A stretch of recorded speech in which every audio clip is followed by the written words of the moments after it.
It appears to me that no one in Guild Wars 2 community tackles the balance for real. Only discussion here is 2 or 3 content creators reciting the patch notes and slapping it on YouTube, often without explaining or fully understanding what they are reading.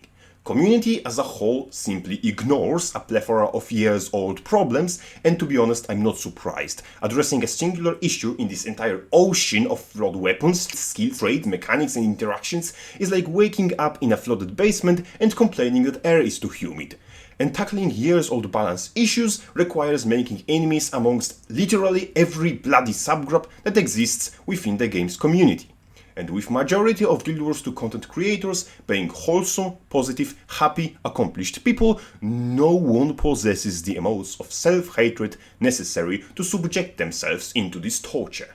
And people who do hate themselves enough usually don't have self-awareness and basic intelligence required to form coherent thoughts. Unfortunately, that leads to overwhelming majority of community being at best confused and at worst this. And for the good of the game and for the good of the community, we need a lot of people to get really chill about a lot of things really fast.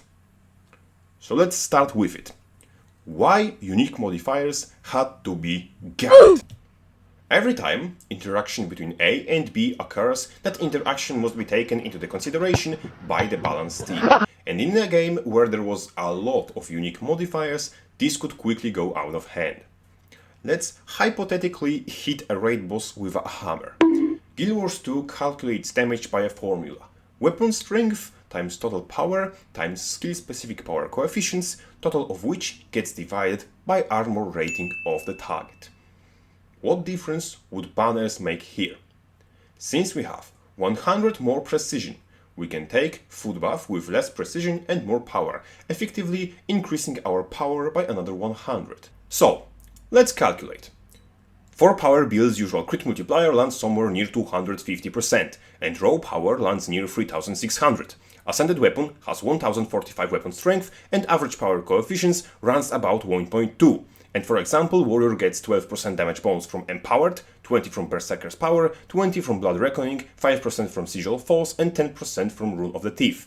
All of that divided by 2567 Deimos' armor equals to almost 700 damage difference for one attack.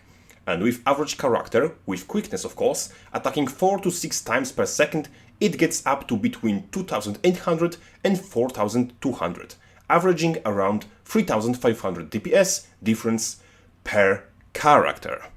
And there are 10 people in the raid, 4 of them full DPS, 4 are sub-DPS boon heroes, and 2 are trying their best to make that first number stay as it is.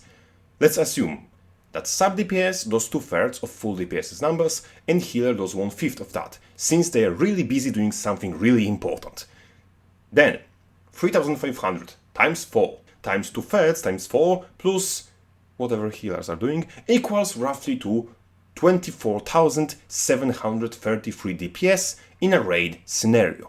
Which means average warrior brings 54,000 DPS to top tier raid groups.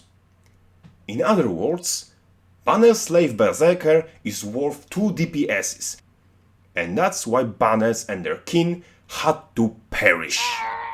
That more or less applies to all unique modifiers in the game, and that threw a wrench into the goulash every time ANET tried to balance PvE. But ending on slightly more positive note, you can expect everything except Mechanist and Guardian to get buffed sometime in the future. Yes, even Ellie. Crop face out.